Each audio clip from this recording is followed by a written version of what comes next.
Hey, this is Carla Michelle, and I'm here again with the Strong Woman podcast. If you don't know, let me tell you, strong is something that means a lot to me because it stands for being strategic, understanding your talent, how powerful it is to be resilient, optimistic, and to really believe how necessary you are. And when you have all those things as your ingredients, you can go global. And if it's not the world, it's your world that you can touch. So it is a great opportunity to be here with you again.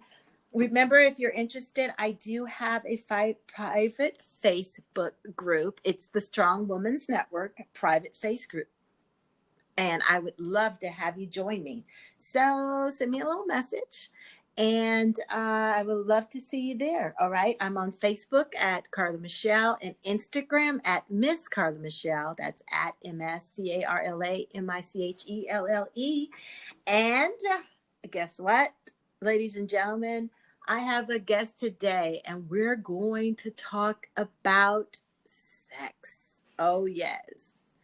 Yeah, sex. That's what I said. We're going to talk about sex. What do strong women need to know about sex?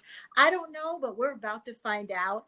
And I want to welcome my guest today, Miss Adeela. Docta Dee. Docta Dee is in the house, and I want to welcome her on board. Hey, Docta Dee, what's up? Hey. Welcome aboard. Welcome aboard. Welcome aboard. So I know Adeela. And I want to introduce her to you. And Adeela, why don't you introduce yourself to our audience this morning or today? Okay. Hello, strong women. My name is Adeela Docta Dee Whittaker, and I am an empowerment coach, and I work with melanated women to help empower them in different aspects of their lives. Nice. Nice. I like that. Well, I know another little secret that she didn't mention. Why she's here on this podcast. But Right. she is an empowerment coach. Yes, she is. And she's going to empower us when it comes to understanding the power of sex and how awesome sex is. Did I just say that? Yes, I did. So let's get to the nitty gritty. Let's just jump right into it. I have a question. Okay. So I deal with high performing individuals, right? We're just going to go straight here.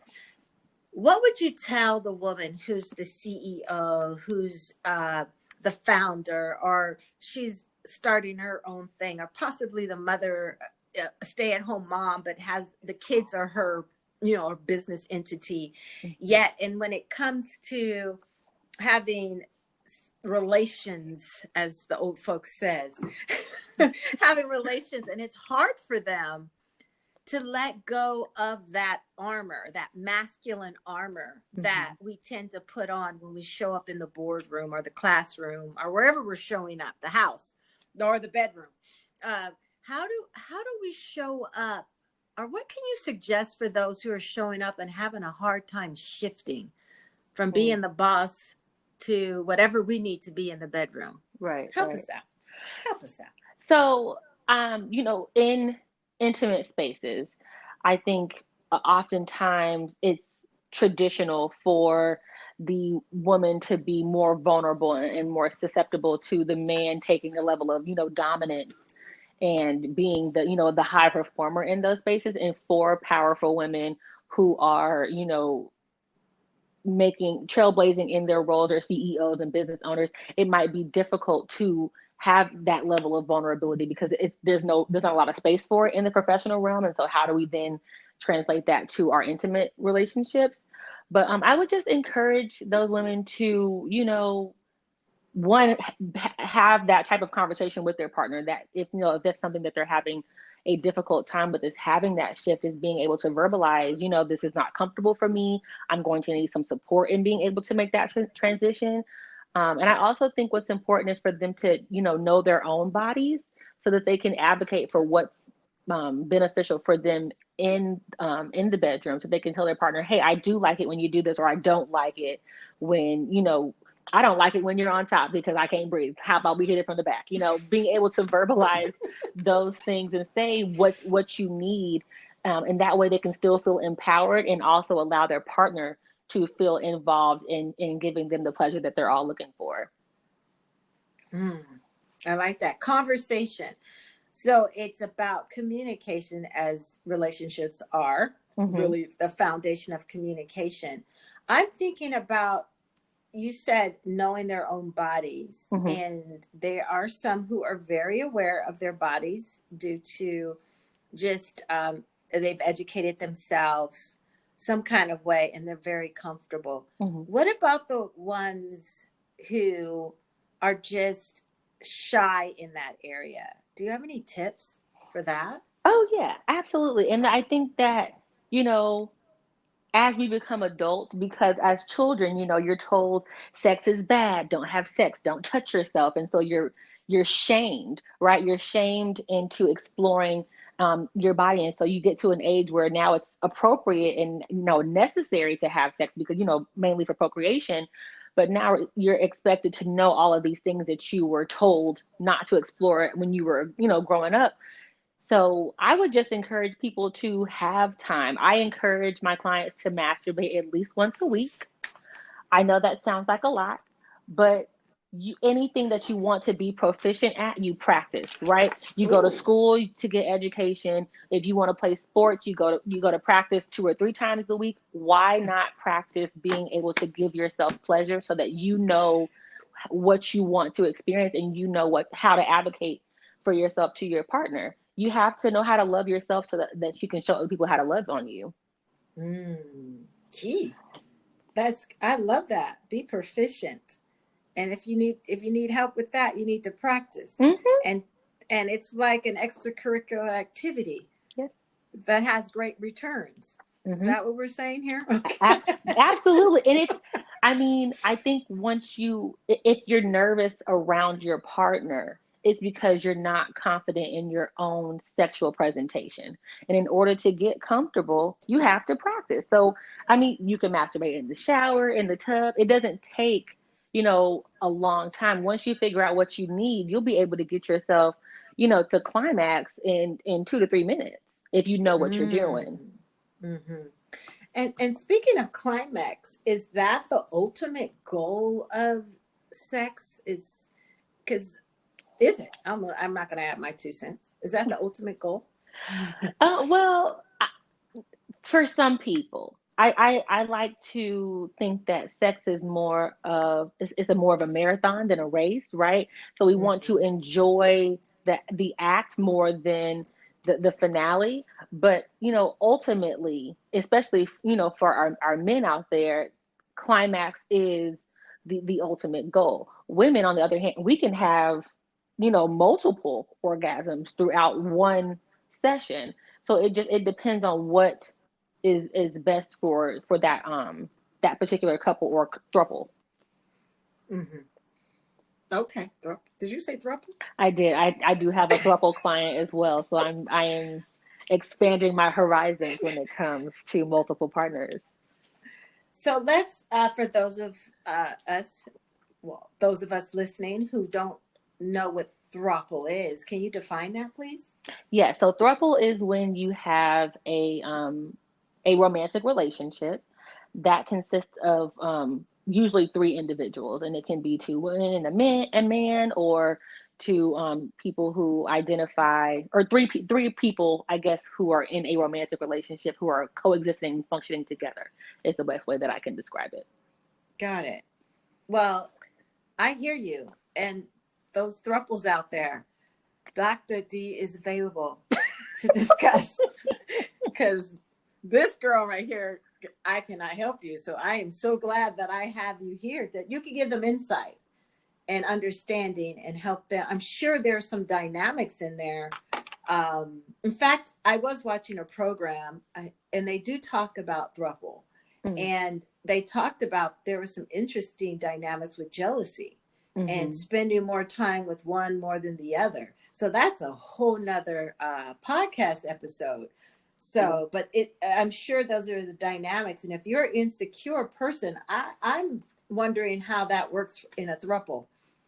That I'm sure it takes something more than the average security. Sorry. No, you're fine. No, I don't think insecurity has a healthy place in any relationship, because Okay. whether there's another person, whether there's two other people or one other person, if you're insecure, it's going to present to be problematic for you in whatever type of dynamic you're in.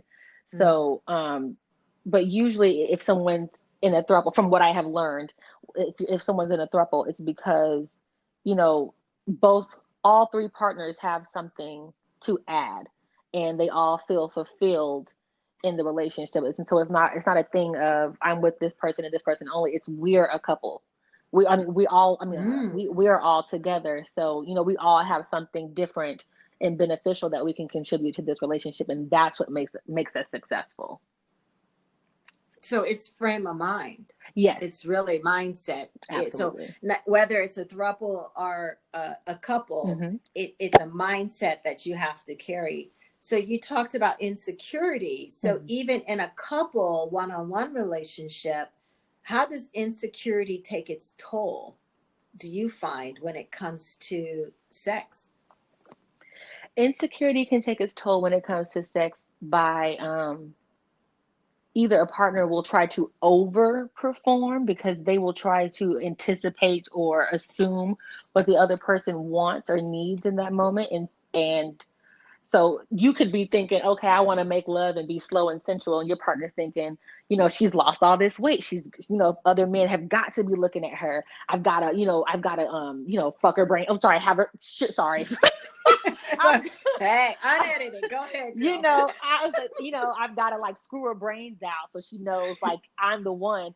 And she might be thinking, I don't even want that. That's not even my MO. I lost weight for us, you know, for me, not for anybody else. And so I think that it just goes back to, you know, communication. There's no room for insecurity in a healthy functioning dyad or triad, because it doesn't work.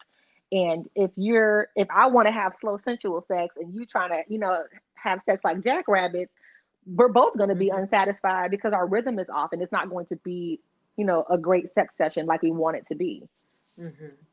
So is it something to where, because I think it can happen both ways when someone's trying to overperform. A guy can overperform and a woman can overperform and, you know, in their insecurities. Is that, so say they're in the moment and, you know, she's maybe the one just going, wow, well, mostly women. They be riding it. They be like, you bent it, stop. Yeah, too many videos they've watched, and they think like I'm gonna turn this up tonight, and the guy's like, no, that's not turning it up. But isn't there a way communication is key, but in the moment, in the midst of it, and maybe since we're both women and speaking up, and the guys who are listening, isn't there something in our bodies that we can do to make the moment we want? Can we take control of the situation? Absolutely. You get what I'm saying? Yeah. I think like body language plays a big part in that. So like if the woman was, you know, being a little overzealous in the moment, you know, he can grab her hips, you know, and kind of guide her to what feels good for him. I think people say, you know, talking dirty. It's not just being explicit. It's, you know, verbalizing right then, like, oh, I like it when you do this, you know, telling them, you know, what feels good to you in the moment. And, you know, even the way you say it, like you can say it, you know, real slow and, you know, and soft in their ear. And that, you know, that stimulates, you know, arousal also. And you're also communicating to them what feels good for you in the moment. And I think that can be helpful as well. Okay, so what could they say? It depends. Like if you're not enjoying what your partner's putting down, no pun intended. That's the truth.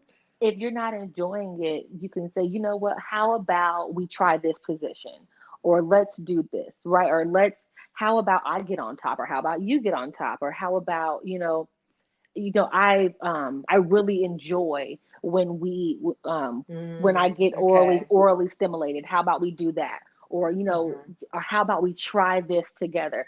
Just, being encouraging and being verbal. But I think there's a difference between advocating for what you need and being verbally abusive, because you don't want to like be punitive and say, you're not doing it right. You want to tell Mm-hmm. them, this feels good to me when you do this, to be encouraging and advocate at the same time. Okay. And that's in that moment. But it Mm-hmm. seems like it's really a conversation that really has to be had outside of the bedroom as well, because I can see where that could become like acrobatic type of binding moment when you're like, okay, this, no, that, Mm-hmm. it could go there if, what if that, you go ahead and you're trying to explain what you need, Mm-hmm. and somewhere in there, someone's going to check out after a while. The insecurity is going to arise because they're going to think, oh, well, I used to think this felt good, but you're telling me it didn't. Mm-hmm. And, now you're trying to maneuver. So I see now what you're saying. Communication is key, and it probably will be a safety net to do it more so outside, and then practice in this time together alone, but have that communication outside. Like, babe, maybe I want to try something new, Mm-hmm. or not new or different, or this is how it feels so good when you do this, or honey, when you do that.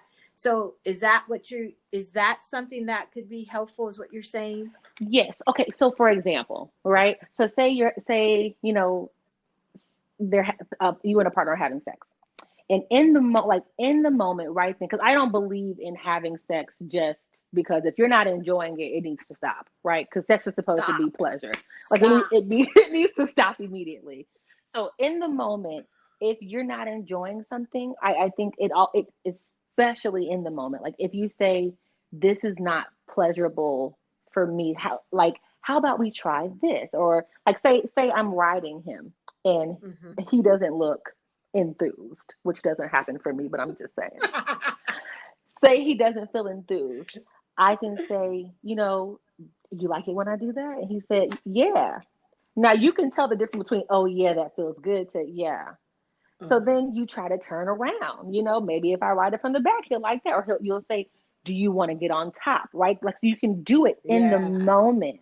Okay. And then, it doesn't have to be like a let's stop and have this conversation. It can be an act of let's do it. Or, you do you like it when I hit it from the back? Yes, I do. Okay, well, do you like when I do this? Yes, I do. If you're giving him fellatio and look up and see if he's enjoying it. If he's not, you can say, okay, do you like it when I do this? Or tell me what you want me to do to you. Hmm. You know what I'm saying? Yes. And then eventually you don't have to ask as often because Yes. you kind of know what works, Hmm. but there's always the greatness of switching it up every now and then, but still you kind of know the foundations of what is Exactly. bringing pleasure. Got Exactly. it.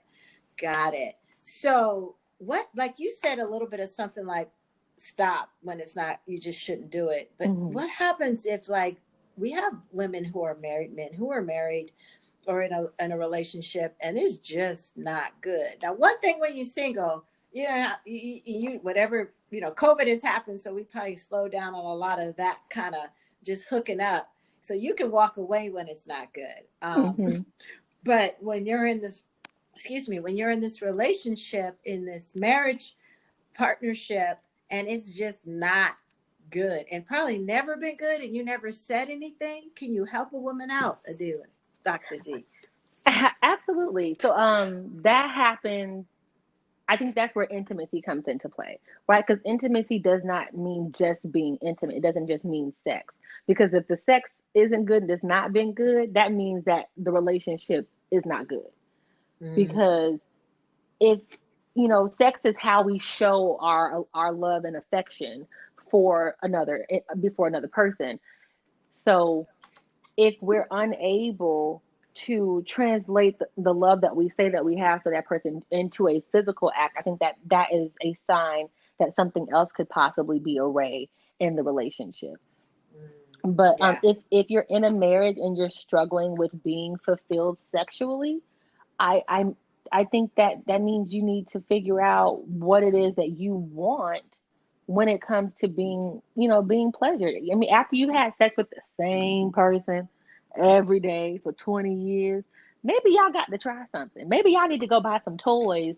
Maybe he needs his prostate stimulated. I know some men that they don't want to do that because they say, oh, that's gay. That is the male G spot and it feels good. Maybe Okay. maybe we need to explore something different. Maybe, maybe she needs to go try getting a full Brazilian and you need to give her cunnilingus into her toes curling. She can't move and she just laying there shaking like a dead roach. Maybe we need to try some different I love it. things to figure out what makes you happy. Yeah. The dead roach thing. Okay. The Mm-hmm. dead roach. I love it. I love it. That is in my head now. All right. But when you talk about the prostate though, where is it? So the prostate, the quickest way to get to the prostate on a man is through his anus. There you And go, ladies. and I know that there are a lot of men out there that do not want you playing with their booty, and you have to respect that.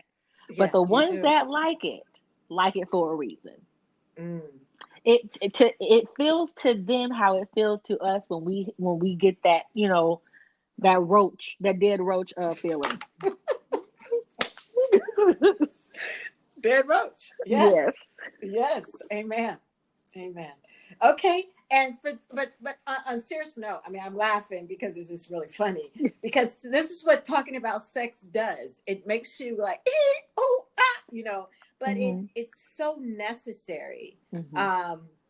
And to understand what the prostate can do for the man that you love, right? Mm-hmm. And we miss that because you know what? Our parents, well, I'll speak for my parents, never really sat me down and discussed a lot of detail about sex. I was told don't have it. Mm-hmm. That was my sex talk. And or don't, no heavy petting. They don't even use that anymore. So those are the sex talks, and I think about the sex talks to my kids is still not that detailed. My sex talk is more like don't let the snake in the garden. That's what I tell my girls. And I tell my boys, don't put the snake in the garden, Mm-hmm. So, I did go a little bit more details, but yet just to understand that the power and the principle behind intimacy and sex. And, there's those with biblical beliefs Mm-hmm. that don't believe to have sex before marriage. And they've honored that, and then they go and have sex when they're married, and it's question, there's Mm-hmm. some things going on. So there's so much going on in our world, like I said, with the high performers, whether it's your religious belief, whether your parents never really talked about it. It's so good to have this opportunity to learn about the prostate, to learn, till you're shaking to like a dead roach, and to understand that there is a possibility to feel that good. And many of us, I think males seem to understand, and I am not a male, but it seems like, as obviously, that they are understanding how to be proficient in practicing, because they as a young kid, or even as babies, you're self-stimulating. So Mm-hmm. they've grown up and it's almost acceptable for them to self-stimulate. Mm-hmm. Whereas women, it's not as I won't say acceptable, but it's not as frowned upon. discussed. Yeah.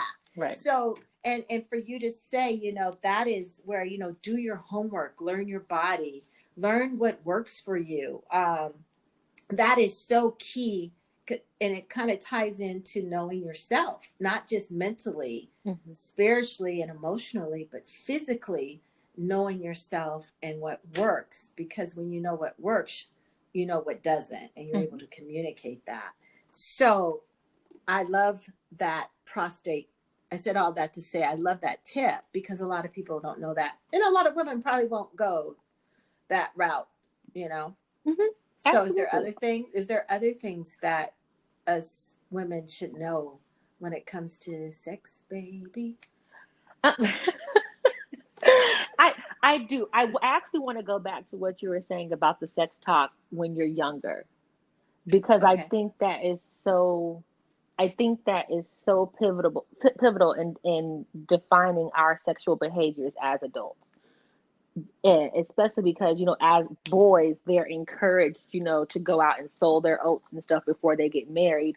And then girls, you're told to remain pure because no man wants a loose woman, so to speak. Mm-hmm. Mm-hmm. And I know for myself, I didn't get my mom did. She still doesn't talk to me about sex. The fact that I have a daughter to her, I think just like skipped the whole sexual act, just skipped over her mind. She's like, "Oh, a baby's here. A stork must have brought it."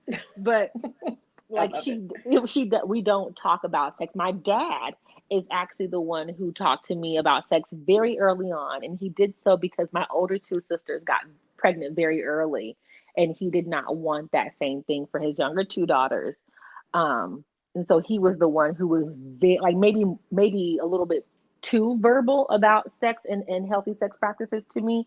So much Mm-hmm. so to where, I understood and I knew about sex, but I also knew like, okay, I'm not really ready for that. And as a child, I remember being bullied by other kids because they were doing things and I wasn't comfortable doing that. And they were like, "Oh, you're lame. You don't want to." I'm like, "I don't. Okay." Like my daddy told me I don't need to, so I'm cool. Like, Wow. but I remember like when my nieces and nephews were growing up, I gave my nephews and my nieces the same type of conversation. If you're gonna have sex, sex feels good, but just make sure that you're being safe. You're doing it with somebody that you feel safe doing it with, and that that you're using protection. I don't think that it should be a punitive thing either way. And I think what stuck out to me was your, snake in the garden thing. It's like kind of like a shame thing. Like, because snakes are Mm. deceitful and they are not to be Mm-hmm. trusted. Should I let this deceitful and not to be trusted thing in my space? No, I shouldn't. Mm. So that makes me have a seemingly negative connection with the sexual relationship. And when really sex is a beautiful thing. True. You're right. You're right. Yes, and I did make it a very bad thing, and that was my point. but Right. but yes, and then how do we correct that? Hmm. Because we do that as parents, make it seem so terrible, Hmm. and what we mean is, I think we're just not being very open of what we're saying Right. is you don't understand how life can change with pregnancy, with a sexually transmitted disease, with the things that happen with the connection when you have sex with someone else. Those are the things we don't say. Hmm. So we just say, don't let the snake in the garden, but Right. not really teaching them what really is all involved with sex Right. and relation. Okay. So yeah, I take that. Yeah, it's true. I did a disservice to my children with saying that. I don't believe it stopped them from having sex. However, Probably not. Probably not. however, I believe it was a missed opportunity of beautifying this thing Hmm. of this type of communion that takes place. So I will Right. own that. I will own that. And it's very true. And all you parents out there, moms and dads and single parents, and let's be true. Let's have the real conversation of what it's about. And it's not about, even in religious content, Hmm. about going to hell. Because some people just can't have sex because of what we've heard in church Mm-hmm. and all that has happened and the roadblocks there. So let's have an honest conversation. Right. And there are age appropriate, honest conversations. I don't think there's a child that's ever too young to have a sex talk with their parents. There's always a way to make it relatable to where they are in their age group. I like that. Is there any tips that you can give? Maybe this is kind of like off the cuff, but just like an age bracket of what to have at a different stages in a child's life. I think that whenever they are beginning to be curious is the perfect time to have a conversation. I Okay. um I my nephew, when he was staying with us, he asked, I think he was 7 when I got pregnant. He was like, how did the baby get in your belly? And I just told him, I was like, you know what, auntie and uncle, we love each other. And so we did something that adults do when they love each other, and that's, be intimate. And out of that, a baby occurs. And he asked, well, when can I do that? When you're old enough to be able to consent, and the other person's able to consent also, and say that that's what they want to do. So you're also teaching him how to respect the no and the yes, yes. of a woman. Yes. Absolutely. Especially our young boys. Absolutely. Yes. Yeah. Which we missed those opportunities to do that, and you took that. So kudos. That's great. Yeah. So no, seriously, that's really good. So what is the craziest question you've been asked about sex? The craziest question? Or I don't know why off the top of my head a question comes to mind about squirting, but I think that's a little like rated R.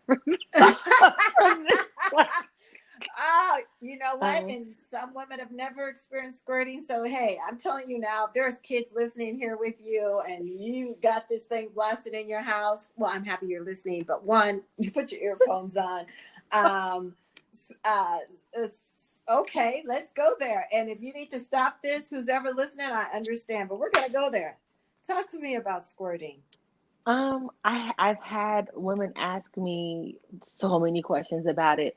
Like, can I do that? Is it pee that I'm excreting? Just so many questions, and it comes from a place of unknowing and wanting to experience this thing that that they see in porno, that they hear their friends talk about. It's like, well, how come I can't do this thing? There must be something wrong with me, right? Then it becomes very punitive.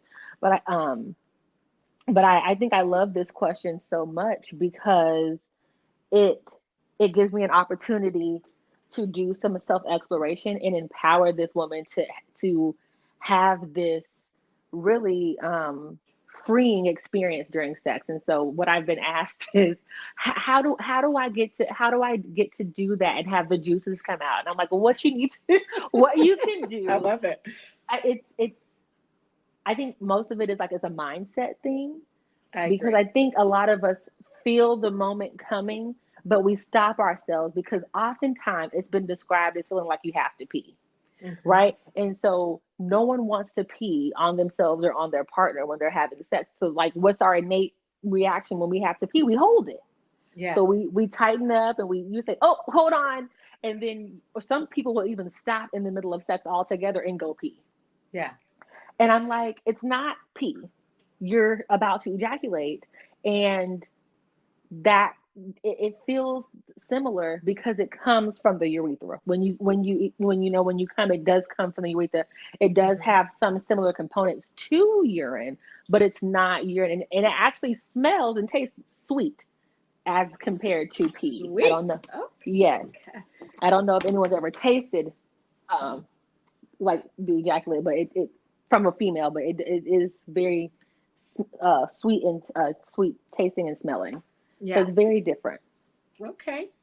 But and once again, that's something that I'm sure that question is there. If many people or women are asking that, I'm glad that we're dealing with it, because it is somewhat of an anomaly to see that. If you've ever someone's talked about it, or people who watch porn, because women do watch porn. And they've seen it happen, but yet, like you said, mindset. I have to go back to mindset, because mindset's my thing when I coach clients, and it's so interesting of what holds us back because of what we think, and the unknown, and the fear of the unknown. And what you're saying, what I hear you saying is, just let it be, it be, relax, get your whatever padding underneath you.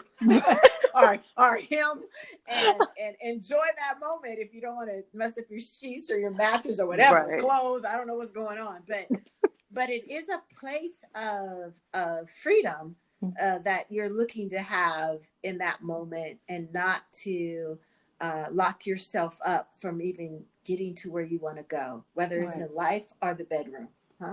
Absolutely. And I will add that the best positions so far that have been identified that are good for squirting are doggy style and missionary.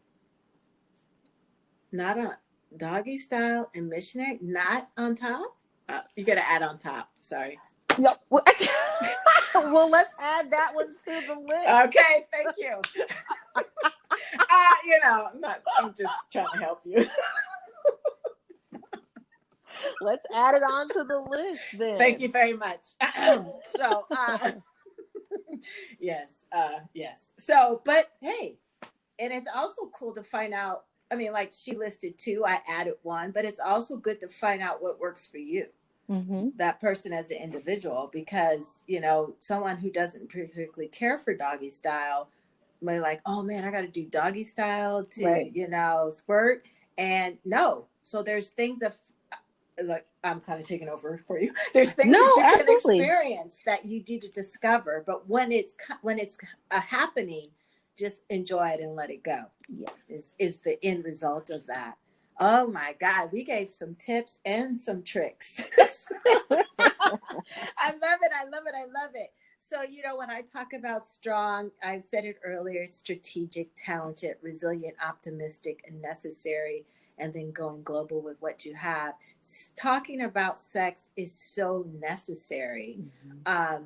So thank you for even taking the time to have that conversation, because it is necessary, and it's so important for those women who have been abused and raped, or whatever, your body has been mistreated or your mind has been mistreated, and sex is the furthest thing from your mind.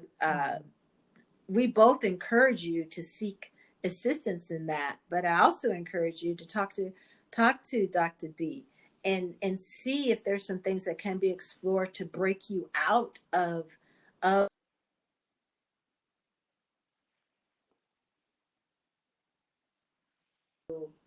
take that opportunity and really, really become as full and as whole as you can in this time and in this life. Would you agree with that, Mm-hmm. Dr. D? Absolutely.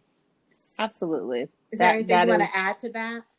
no, that I mean, you said it perfectly. That is our mission, is to empower, individuals to be their whole and fullest self, and be able to define who they are and how they present in the world, whether that's through, intimacy, through mental health, through, in their professional spaces, what have you. You're in control of how you want to be seen in the world. Yes, I like that. You're in control of how you want to be seen in the world. I love it. And get your power back. Mm-hmm. Get your power back. Whoever you allow to take that power from you, or whoever tried to take the power from you, I'm going to put it that way. They didn't. The power is still yours, and it's yours to start strengthening, as we said, proficient in practice. Do your homework, become who you are and who you're meant to be in all realms of life, spiritually, mentally, emotionally, financially, and definitely in this conversation, physically. Yes. So tell me this. How do we reach you? How do we connect with you? How do we continue a conversation like this?